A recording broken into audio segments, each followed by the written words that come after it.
I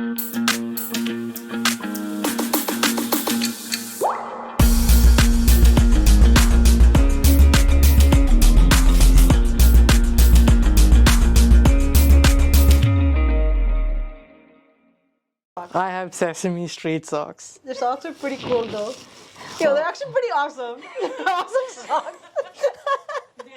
I like them. I like them. Like, I wear all black and I've got socks like these. So honestly, they're so cool. Thank you. My sister gets them for me. There's the Count, there's Cookie Monster, there's Sid, Bert, and Ernie. Wow. They're all there. It's so cute. I love it. I love So yeah, these are my professional socks. It's what I wear as a concierge to work. it. So cool. Okay, what do? Tell us tell us about your background. Tell us where you come from. Okay, where I come from, would that be geographically, Both. or politically, or ethnically? What would you like? Both. Whatever it is for you. Whatever it is. Okay, well, I come from India, all the way down south. I would say the southernmost part, but we missed that by a couple of kilometers. Another state took that from us. So, second most southern state is where I'm from. It's called Kerala. I moved to Canada this year. I came with absolutely no hopes of succeeding in the industry I've always succeeded in because I've disliked it for so long. And I've known that I wouldn't get anywhere in it because of my complete lack of interest and the actual value for quality here. Back home, there wasn't much value for quality. So what is that like opportunity you talk about? What is opportunity that you talk about? What is the opportunity that Like you're saying that you came here. I came here knowing that there wouldn't be an opportunity. What did you come here for? Oh, I got bored of where I was, essentially. Okay. I don't like, if you ask me what my favorite place is, I'd just say home. And I wouldn't mean like my homeland or my hometown or my native place. I would literally mean my house. Okay. Because that's where I can go sleep. It's where there's food in the I mean, now there's no food in the fridge, but there will be food in the fridge soon. Did you tell your girlfriend to make you food, okay? Why would I ask her to make me Okay, food? fine. You make food. There Okay, you go. good. You cook? Yes, I do. I haven't cooked in a while, though. Oh, I didn't know that. No, I did not know. I cook, clean, wash my clothes without the machine if I have to. Really? Yeah, I have lived alone for 11 years. That's pretty cool. It's not. Even here, you wash your hand, like your clothes. No, here I use the washing machine. Did you Unless, back home wash your clothes too? yes. That's pretty cool. No, it's not pretty cool. It's actually something everyone I guess should be able everyone to. does it, right? I guess Yeah. I come from here where there's machines button done. But yeah, if there's no machine available in the immediate vicinity, you just go for it. Yeah. Or if it's an emergency, and if it's like one t-shirt that's stained, go for it. So there's no real need for a machine at that point. You just do it by hand. Well, I find it cool, but I don't wash my own clothes. I press the laundry button. Well, as long as they're washed, it They're works. washed, right? That's it. As long as That's they're it. washed, That's it it. works. So talk about this. You say that like your home is not where you're from. It's the place you live in. Tell us more about this. Like why do you say that? Because every place, every geographic location, as you can call it, has its pros and cons, with the cons outweighing the pros in many categories. So when I look at my home, it's usually where I go to or where I retire to after spending my day as a capitalist slave. So I can purchase things I have no need for because I cannot purchase anything I have a need for. So it's where I can go and where I can just pass out exhausted. It's where no one will bother me or disturb me. And it's where I can be at peace. And that's what home should be. That's awesome. It's not the land you come from. It's not where people speak the same language or look like you. It's where you are at peace. You know, it's when you come home, you feel safe, you feel happy, you feel at peace, even if it's for a few hours. So that's home for me. That's so cool. I've never heard that from anybody. Like it's like country. I don't think I want to move from Toronto, but because I guess I consider it my home. Like I don't think that. I can move somewhere else and be at home. I don't know. Maybe that's the way I've been brought up. That's why I think that I'm like, that's what it is. But you're right. When I'm at home, I feel like my room. We got a new house and it's designed so that it's like my, it's like where I zone out or it's like my Zen area. Like I can go in my room and just be at peace. Like I have a positivity section. I know you're not like big on it, but I have like a positivity section. Like just a bunch of books. They help me. That's like good. They help me. Been through such a journey, right? Like I've been through such like crazy situations, and now I think I'm growing, and I think my thinking has changed, right? And I think like that positivity section is that like just that kind of stuff helps me now. That's You know, good. listening to people, and Jay Shetty has helped me so much that it's changed my way of thinking. Because I thought, you know, what I've been taught, that's what it is. That's what's right. No, if it works for you, it works for Right. you. That's about it. Okay, so you chose home. Why Toronto, though? I know that's not your home, and I know that's not, like, I know you say that you're from India, but you said that you wanted to find where there's peace, right? You want to be somewhere where there's peace. So why couldn't you not find that peace in India, and why is it in Toronto?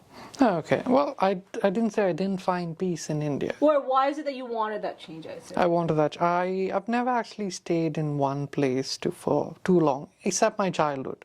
I spent 12 years in the same place. Then I moved around, you know, for high school, for undergrad, postgrad, internship, work, etc. I've moved around quite a bit, cities, countries, etc. And the one thing that that I could not get back, well, let's say at my geographic home, was any way to ensure quality control in the industry I worked in and to actually earn a living. Or if you want to break it down to something simpler, I was tired of looking at ugly ass cars on the road. That's pretty cool. So, and you work with cars now. Now I work with cars. I work in the automotive industry. Work for Genesis, the luxury brand of Hyundai, although they haven't really figured out how to separate the two. Because for most people, Genesis is still the luxury brand of Hyundai. It's still working on gaining its own independence and its own identity. It's getting there, but not quite there.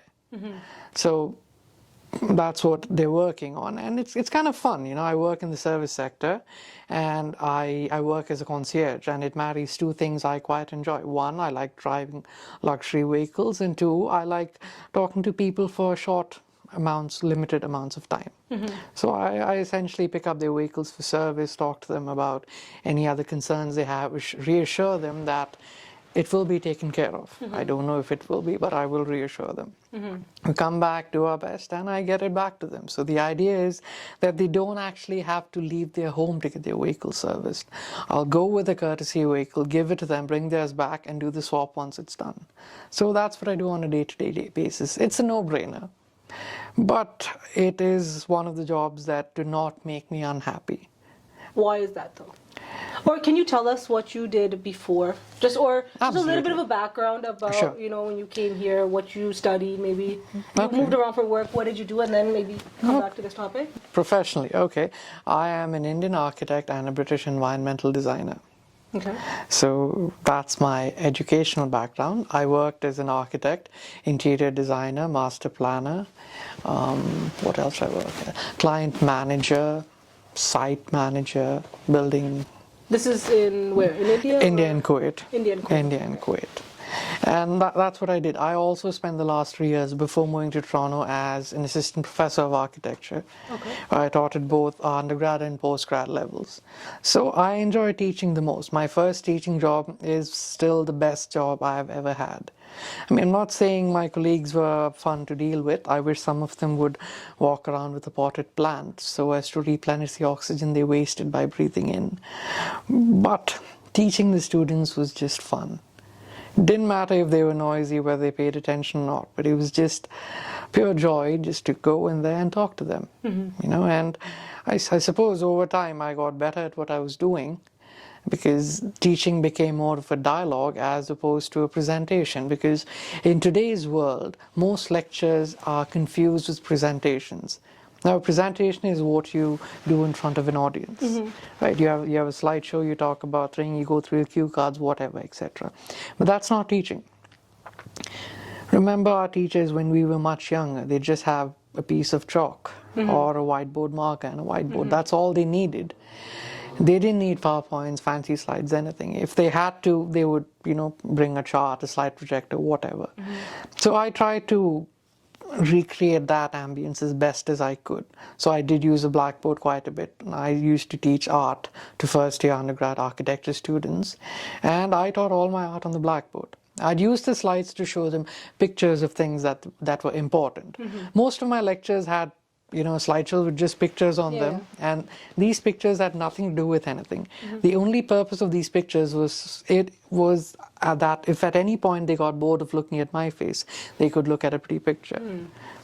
So like basically, Blackboard was your main, I guess. The Blackboard was my main, and for me it was all about talking to them. I mean, if a student wasn't paying attention, I'd just leave them alone because that's what they want. They want to do something else, let them be.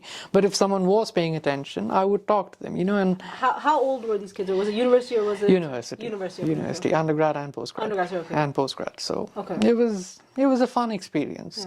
I have taught a student who is 10 years older than me too. Yeah. It was. How was that? It was fun. It was fun. It was a very professional scenario at that point because that person actually used to teach undergrad architecture when I was a student, but in a different university. So if I had studied where she was teaching, she would have been my teacher, and I would have been teaching my teacher when she came in for masters. That's crazy. I know. That's so crazy. But that happened to my colleague. Really? She was his teacher, and then he became her teacher. Damn, that's crazy. And he was a little freaked out to go with it. So That is pretty creepy though. Can you imagine?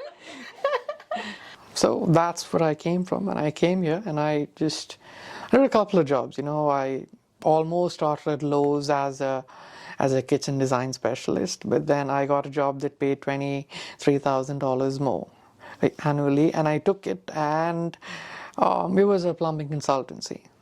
I was a spec writer. I still don't know what that is. I was gonna say, what is that? What is that? What do you do? I'm not too sure, but I believe it was providing specifications for plumbing fixtures. Did you know anything about it? I wasn't very good at it. I mean, Okay. I'm a designer, so. Yeah, I was gonna say. So I wasn't. I mean, I understand how these fixtures work, but at a very detailed level, let's say, I don't know a lot of things that's running inside the pipes. I know there's water going through it, but That's what I know too. I know there's water going through. That's all. But there are things called water hammer arresters. I didn't even know what a water hammer was. So how did you get from that job, like from a low job to this? I just interviewed really well. But then did you like it? Like, how do you know? Okay, yes, you interviewed, but you still had to do the job. I did. I did it for 2 months, and then they realized they could either keep me or their money. They decided to keep their money. Okay. So, And then now you're at. and then I actually worked at Walmart for 2 weeks. Okay, yes. I know. I was supposed to be a part-time cashier, but because my supervisor was too lazy to train me, he put me at the self-checkout kiosk, and it was fun. All I had to do was smile at people and point at things, and I loved it. My face was aching after all the smiling. All the smiles. Yeah, I smiled at some 300, 400 people that day and greeted them all. And at the end of my shift, I think I was dressed pretty much like this. I went to the Walmart washroom, changed into a suit, and went for my Genesis interview. Damn. How was that interview though? Like, tell us about this Genesis, because you really like it here, right? So Yeah. tell me, why is it that? Because you said that this is your, like, it brings you happiness. This place, right? It does not bring me unhappiness, is how I'd put it. Teaching brings me happiness. Okay, teaching brings happiness. This is good. Okay. It's not as good as teaching, but it's still pretty good. So, how did I get to Genesis? Well, And what is it that you like about this? okay. Because I know you really like. Well, you like it. Yeah. Well, I think my partner suggested that I work at a dealership after she saw how excited I was to be in a dealership when we went to look at cars. Yeah. I was just really excited, and she said, why not? Yeah. Either way, you're looking for something new to do. And I'm like, okay, let's do it. And so I applied for an entry-level position as the downtown auto group concierge. So I would literally be directing traffic, standing outside in rain, cold, snow, whatever. But for an entry-level job at minimum wage, I turned up wearing a two-piece tailored suit. So after the first interview, they said they'll call me back. It was one of the best interviews I've had in Canada because they had no material in front of them to ask me questions from.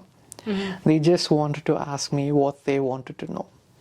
It was nothing like, imagine a scenario where you have to, all those ridiculous questions, they don't care about that. They just asked me about myself, and I told them, and they said they'll get back to me. Then they called me for a second interview. I didn't know what I was going in for, but again, I put on another suit and went for it.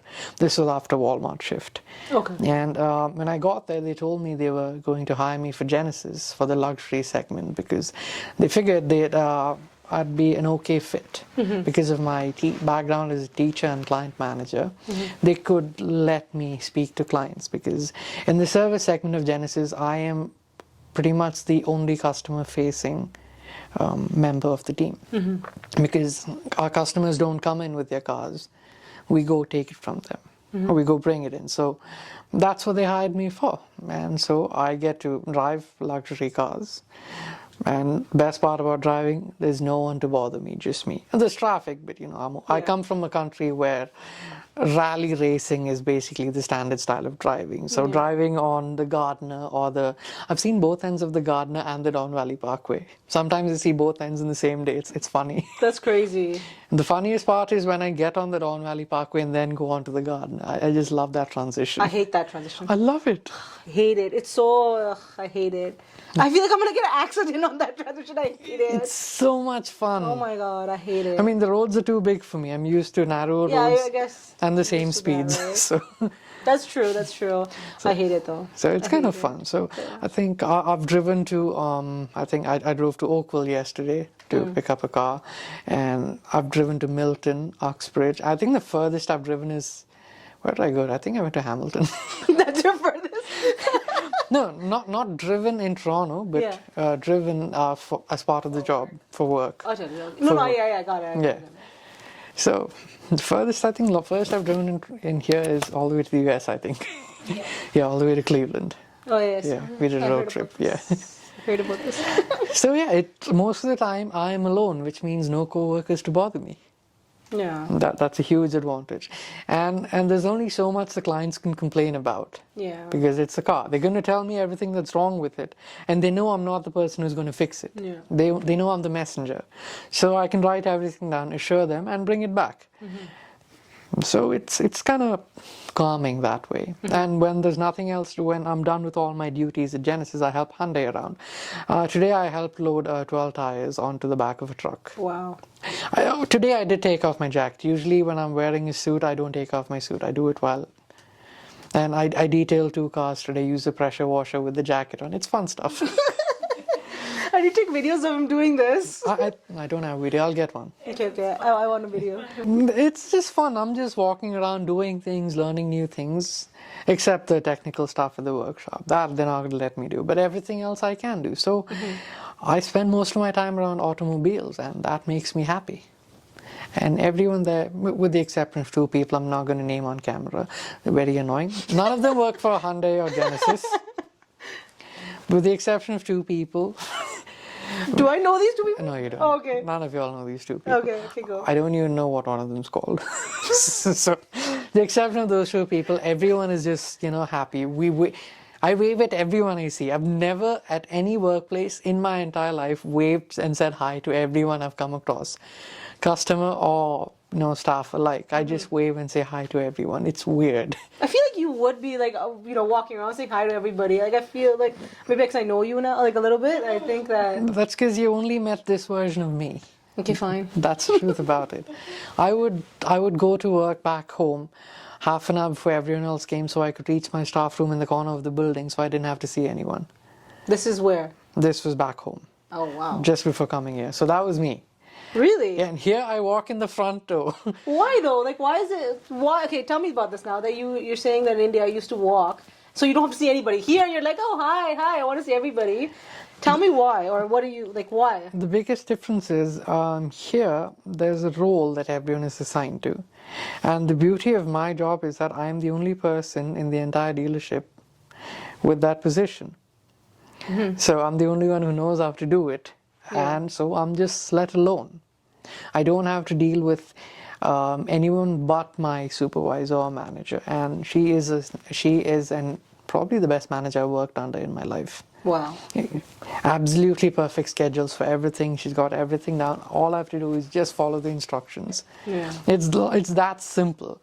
And everyone at a dealership is there because they like automobiles. And when you sort of share that passion, it's just more fun to be around. At the same time, everyone teaching architecture back at the university I taught at, they were there because architecture doesn't really pay unless you teach. Really? Yeah, I mean, practicing architects don't earn a lot in India. The industry is a little different back Oh. there. So if you needed a steady income and not something not based on profits, you would have to teach, which is why people taught, not because they wanted to teach, but because they had no other choice. But here, people work at dealerships mostly because they want to be around cars. That's true. And that makes all the difference That's true. Yeah. I guess. when everyone wants to be there. Yeah. So that's what makes the That's actually difference. true, though. That's actually very, very true. That if you want to be there, people are much more happier, right? Exactly. It's with any job, though. Like, I know I've done jobs that I've hated and miserable. I worked at Tim Hortons being miserable. Like, hated it. Like, I would show up late and, people be upset, but I was like, I don't care. I really don't care. And I know, she's a witness of this, and I hated it. He used to yell at her. She used to yell at me. I used to come with pants, socks on top. Yeah. And like my shirt unironed, like I didn't care. I'd be 7:15. The day I came early, they're like, "Oh, she's early." There you go. Hated it. I hated it. My shift starts at 7. No, Always late. I have to be early, irrespective of whether I like it or not. I have to be early. Really? I can't sleep at night if I'm not early. That's for me with weddings, not for the other jobs. No, for weddings, I don't even turn up. But no, that's my job though. I shoot weddings. Right? Yeah, see, that's I'm the a difference. You student. have to, I like yes. it. I enjoy it. I have anxiety. I can't sleep. Oh, okay. Like I can't sleep. Like I'll be up, editing and doing stuff. I'm not sure if I have anxiety. I'm just annoyed. So it's. I mean, I have had my fair share of anxiety, but when it comes to being on time, it's usually just me being stressed out and annoyed. Like if the movie starts at 8, I have to be there at 7:30. Really? Yeah, I want to make. You would hate me. I'm there at like 7:59, 8:05. I am the last person. That would be. It's true. Last person to Anyways, yes. Go on. Like, so if I'm done at 4:45 p.m. and my shift ends at 5, I wait with my time card till it turns 5 to punch out because I don't like it before that. I'm very annoyingly particular about time. I don't bother people. It's just for myself though. Wow. Like I have The to. total opposite. I'm like 6:55. I'm done. Bye, guys. Like I would work 2 hours shifts, but like I'm done. I'm going home. Ask her. I'd be like 2 hours. Like work. But yeah, sorry. Go. It's like, okay, go home. Like I actually feel bad asking to go home early, even though I've been doing nothing for the past 2 hours. I would be like, bye. I'm gone. I'm not staying here. I met good people there. No, I met a bunch of good people. I gotta give it that much. No, I understand. It was not what you wanted to be doing, so Yeah. it makes all the difference in life. I mean, I was stuck at a work from home job that paid me a ridiculous amount of money for a skill I did not have. I could have milked that for all it was worth, but I was just so annoyed and frustrated all the time. I took breaks from work all the time. I used to listen to music, stop, do things, but at work, I don't even have a desk to sit at because I'm usually on the move, right? And when I have nothing to do for hours, I literally just stand in the service space smiling at customers who come in. I don't have to do it, it's not part of my job, but I'm just happy to be there. That's so awesome, though. That's so because you like it, right? You want to be there, I want to be there. and you love talking to people. Like you love that environment, right? It's just so much fun. It's it makes you happy. And it barely pays anything, but I'm still happily doing it. That's the same thing with me. I used to work at Whole Renfrew. This is like Tim Hortons time or after Tim Hortons. I don't remember when it was. I used to work at Whole Renfrew. They offered me the position of which I took it for a bit. It was basically they had a cashmere department, and each department has a specialist. Okay. And so I started with an employee. Then you become. It's like a stepping stone. Right? You become a specialist. Then like third floor is like maybe a little bit lower end designers. Second floor is like Versace and stuff, and that's where everybody basically wants to go because Makes you're sense, making yeah. so much money and commission was so much, right? I was so unhappy though. I got 50. Joe, you don't believe it. I got 50% discount. I used to meet some amazing people, people, like influential people. Like there was after I left, one of our specialists. He was on that show. Say Yes to the Dress, but the Canadian version. I have no idea. Okay, what so it's that an is. American show, but Okay. they brought it to Canada, and Oh, he was okay. on it, like as a consultant to these people. Ooh. That's how big. Like Whole Renfrew had opportunities, and I used to get like 50%, like $500 breaks for $250. It was crazy, and I left it. Should we be disappointed with her? My family is disappointed with me because I don't get them designer bags anymore. Oh, okay. You know what? I'll let them do that then. They're like, sorry, you gonna go back and work there? I said, no. But I literally left that to work on my company that had nothing at that. Jojo, it was nothing at that time. Nothing. Like literally, it was like I think struggling for money at that time. But I was just happy. Like even got one wedding, I was like, I'm so happy. I'm gonna go do it. Like oh my god, I used to be so like not that I'm not passionate, but I used to be so passionate. And I was like, I want to do my business. I want to have my own like empire. And now that I don't have my own empire yet, but I'm working towards You're it. getting there. That's the right? difference. That makes And all the difference. So happy, and I don't think I can work for anybody ever again. No, Sad, right? it's a huge change. I tried working for myself. I was a terrible boss. Really? I was the only employee and the boss. Like I couldn't, the two couldn't work together. So I just stopped. Damn. Yeah, man. I was thinking, but yeah. So no, I did dream of becoming a designer for myself. I tried. Designer, what? Like fashion designer? No, or architectural designer. architecture designer. Yeah. Like having your own company or how? I did. I have done a couple of residential projects on my own, but I handed them all over to other consultants, acquaintances, etc. Because one fine day I'd wake up and realize I don't want to do this. Really? Yeah. Did you always want to be an architect? I never wanted to be an architect. So how did you get into becoming, like how did you get into this? Oh, mom and dad wanted me to be a doctor, so I became an architect. No, Damn. I took it because it was the only. I wanted to become a designer. I didn't know what sort of designer because back home we don't have the flexibility to explore our options. I mean, this was how many years ago was this? 2009. So wow. Still in 2009 that... Yeah, 13 years ago there Well, I were guess, yeah, that makes sense, yeah. there weren't as many options, and courses that offered a diploma were looked down upon. Now they're treated equally as degrees, but back then they were looked down upon. So I could not pursue any career in design unless it was architectural design because it was the only one that offered a degree and not a diploma.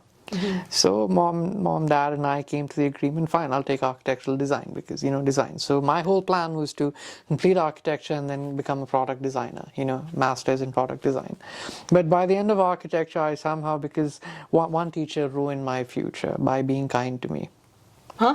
Yeah, I mean, I'm sorry, what? my teachers were absolutely annoying. And Being kind to you. yeah, my teachers just disliked me and my work so Yeah. much that I hated architecture, every bit of it. I hated my teachers. I was very annoyed and angry with life. And this teacher came in to teach, and she was as young as I was when I started teaching, when she started teaching. So I started teaching at the age of 27. Wow. That's how old she was when she started teaching. And she was weird like me in certain ways, and she was my dissertation guide Okay. for my first research project, and she was incredibly supportive for a topic that made no sense. And she started actually giving me marks. She started reading my work, evaluating it, and giving me marks. And I was like, this is nice. And I did much better that semester, and I did even better the next semester. I graduated and became an architect because I was motivated to. And then I hated it. And so when I went back to teach masters at my alma mater, she was still teaching there, right, as a permanent faculty. And I would tell her, this is your fault, you have to put up with me now. I would remind her every day that I'm in this mess because you were kind to me. I'm happy you were kind to me, but I'm in this mess because you were kind to me. Damn. But so what if you didn't do, like, if she wasn't kind to you, and if you, let's say, failed and you didn't get into it? No, I would never fail. Okay, but what would you have done if that did happen? I would have gone for product design because I wanted to be a designer, just not an architectural designer. What kind of products would you want to design? Ideally furniture. I wanted to work for IKEA. Wow. So what stops you from now? Like, what stops you now from doing that? Like, why not get into it now? No, the bigger picture. Okay.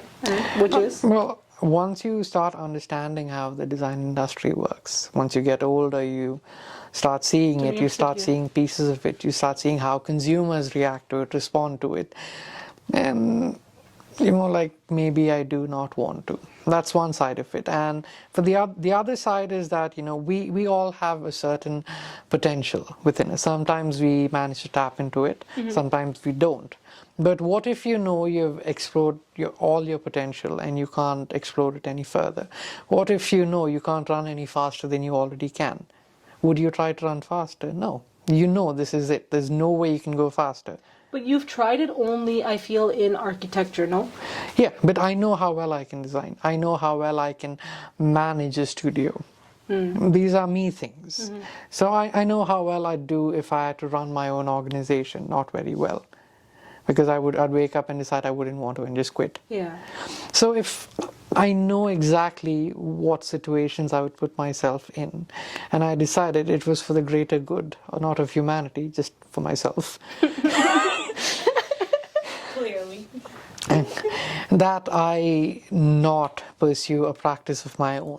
So if you were to work with somebody else, like have a business partner, let's say, and then start this business, or why don't you work for? Okay, I know you said that you can't do it by yourself. Why not work for? Let's say, why not go work at IKEA and make develop their products for them? No, well, IKEA is bland now. Okay, but not IKEA. Okay, anything else, like any other furniture company or anybody else, Like my question is, what stops you from Me, I am stopping myself. right? Yeah.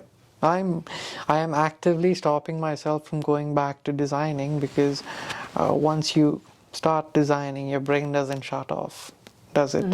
Every now and then it creeps in, like, what could I have done better? What's the next step? Yeah. You walk, you talk, you eat, you sleep, you shower. Every time it creeps in, and I don't want to deal with that. It was not fun. I'm better suited for a 9-to-5 job. Okay. After 5, I don't want to work. Okay. So I used to teach art online on superprof.com a while back. I had one student, a couple of good sessions, but after I took on this full-time job, I stopped. Because after work, I don't want to work anymore. Makes sense. I just don't want to. Yeah. Because why? I mean, I have only so many years on earth. I want to be That's with good, my though. family. Yeah, that's good. I want to spend time with my family. I want to listen to the music I want to. I want to watch some ridiculous TV series, movies. I want to eat some food I enjoy. I want to get a little more fat so I can keep telling people I'll cut down. I want to do those things. Yeah. And I want time for it. And I have very limited time every day. So I want to make best use of it, and that's one of the other reasons I quit, wanting to be a designer. So I have a no-brainer job now. I do it as well as I can. They seem to be happy with me, and I'm happy doing it. So that works, there would be a little progress coming up soon, hopefully. Within Genesis? Within Genesis. What are you thinking, or No, depends on what are they guess, thinking, not me. I don't know. I might be promoted at some point. Okay. Just because I'm doing a job I'm slightly overqualified for at this point.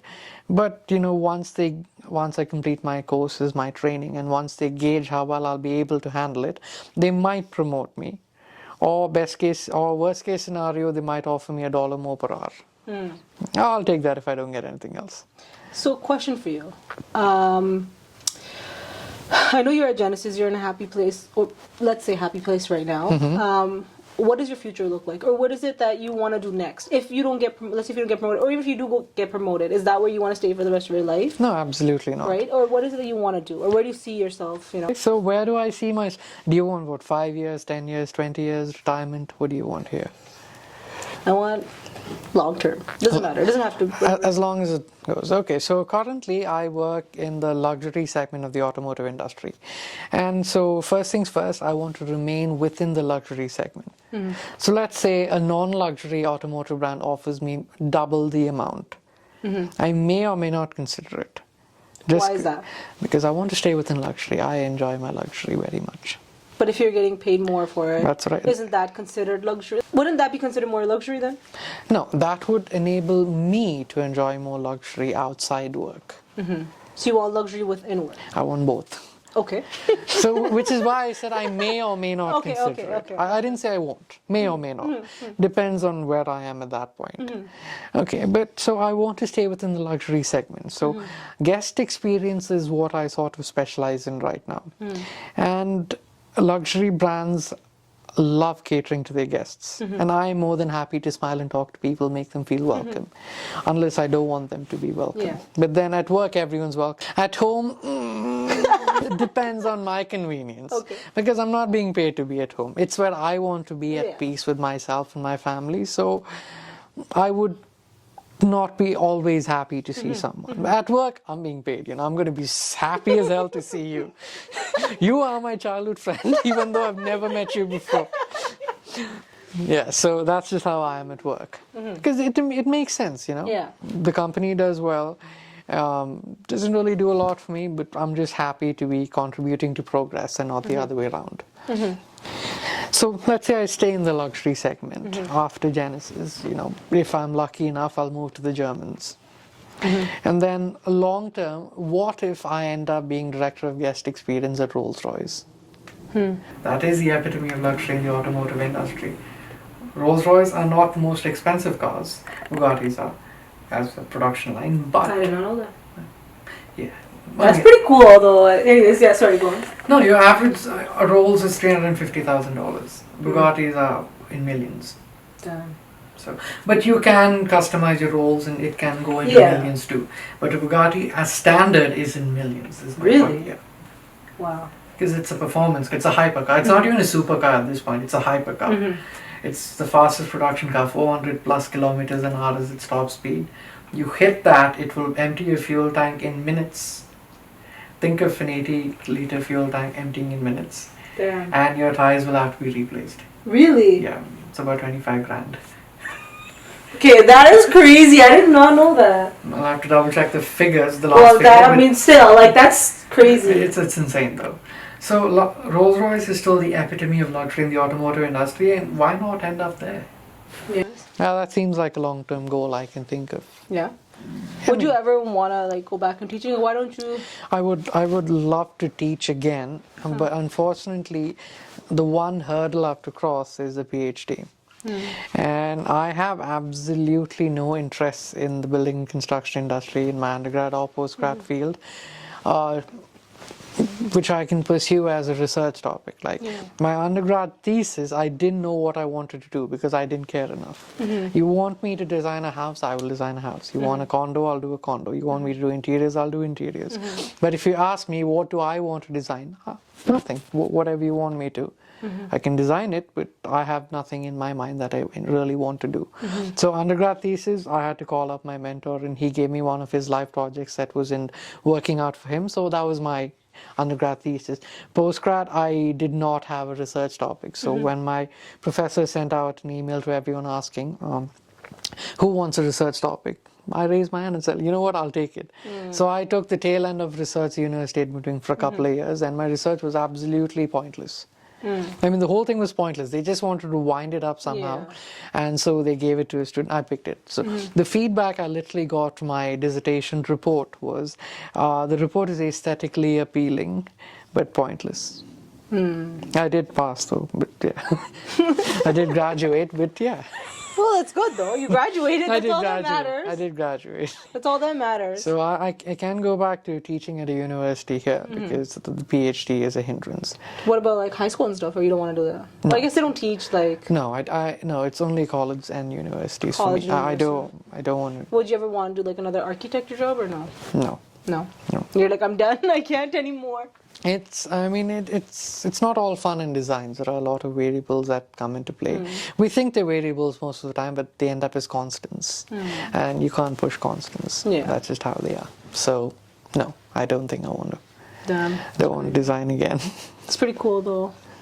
So another question I want to ask you is that about your, like, faith, I want to say, or spirituality. I know we've had this conversation Okay. briefly before, but I just want to, your thinking and how you feel. Okay, well, the answer is I have none. No faith, no spirituality, nothing. I wake up in the morning, have my coffee, brush my teeth, shower, go to work, come back, spend time with my family, go to bed. That's it for me. Was it always like that for you? It's been like that for a decade. Yeah. Yeah, I was raised as a Catholic, and I didn't enjoy it from day one. Okay. I mean, I did believe because I was taught to believe at a very young age. So, Yeah. the indoctrination process is pretty good. I have to say it's impressive because, I never doubted it until I was 21. And then, as an experimental phase, I went without praying for a day, 2 days, a week, a month, and my life was exactly the same. I'm like, okay, you know what, why not? What was it made that, like, you say that it was, you were taught that, right? So when you were praying, what was told to you that you have to pray and you'll get this, or is that what It was a simple flaw in the logic that So I enjoy logic quite a bit because it makes sense. So when faith and logic clash, I would always take logic. Sometimes they go together, and that's great. Yeah. That makes sense. Everyone's happy. Yeah. But when they clash, I would side with logic. And this is one of those things because Christianity and Catholicism always says that God has a plan for everyone, and the plan has been laid out before the universe was created or whatever, etc., etc. So from what I understand is the deity anyone prays to, or God as we call him commonly, him or her, I don't know. I mean, church would take offense at her, but them. Yeah. God has a plan for everyone and everything. Okay. So if God has a plan, why do I have to pray for things? It's going to happen anyway. And then they taught me that God knows what I need before I know it. Why do I have to pray again? He knows what I need. And if he's not going to give it, then that's all. If he knows I need something, not want, he knows I need, let's say if I need a new kidney, he knows I need it. I need it. And if he's not going to give it to me, then why? Why am I going to bother with this? So these are the questions I asked myself and I asked my mother. Because my father wasn't very pushy about faith. He was not too interested in going to church most times either. But mom was very into it. So these are the questions I asked her, and she would get annoyed. She wouldn't have answers to most of them. But over time I realized that I didn't need this. Yeah. I just want to live my life. I want to do things without hurting another person and just go to bed. I have so many years on this earth. I want to be happy. And I do not want that happiness to come at the cost of someone else's unhappiness. That's just my code, and I like to live by it. That's all for me. So faith, spirituality, positivity, thinking, meditation, healing, whatever anyone wants to do is on them. I don't want to be involved. Why don't you like that though? Put that aside for 1 second. Meditation is different from that, no? Yes, but positivity, it's very different. It's all different, and the reason I'm not into it is because, let's just say every human being is different. We think differently. We are genetically different, right? So genetically, I am programmed to be my own sense of motivation. If I'm thinking positively, for me it's not thinking positive. For me it's just being normal. Okay. So meditation for me can be quite different from what it is to others. So I might not identify with it the same way. So for me, I am perfectly relaxed right now. So this can be counted as meditation for me at this point. Completely stress-free, completely relaxed. The only thing I have to do is switch legs. That's literally it. Yeah. So I don't buy into the whole world's concept or the public's or the majority's concept of meditation, of positivity, spirituality is what I don't buy into. Maybe if I sit and think about it, I might have my own way of doing these things. But like I said, I have other things to do in life, and this has never been a priority for me. So how do you deal with like anger, stress? Anger and stress. Well, anger, stress, I guess uncertainty, but I think you're pretty good with that. Just anger and stress in general, how do you deal with it? 'Cause I'm sure there's times where you get very angry and stressed, most of the time, quite easily. I deal with it in a very calm and polite manner. Okay. Like, how do you tell yourself it's okay, or? I never tell myself it's okay. Okay. I will never tell myself it's okay. I'll tell everyone else it's okay. I will support everyone, but I will never go easy on myself. Okay. So if I've been wronged, it's never okay. It's not okay. I will hold that grudge till the end of my days. But will I attack that person? Within legal limits, maybe. Yeah. For example, if I am wronged, I will take it up in the best way I can, professionally, so that people are aware that I have been wronged. That's the best way to go about it. Justice is not something all of us will get at every juncture in life. And closure is not something we'll all get either. But awareness about what has happened to you is something you can spread. And that will make a little bit of a difference. So that's what I aim for mostly. Okay. And so to answer your question, frankly, how do I deal with it? I am angry, I am super annoyed, but I would not take it out directly on anyone. I mean, I would love to beat the crap out of someone. Who doesn't?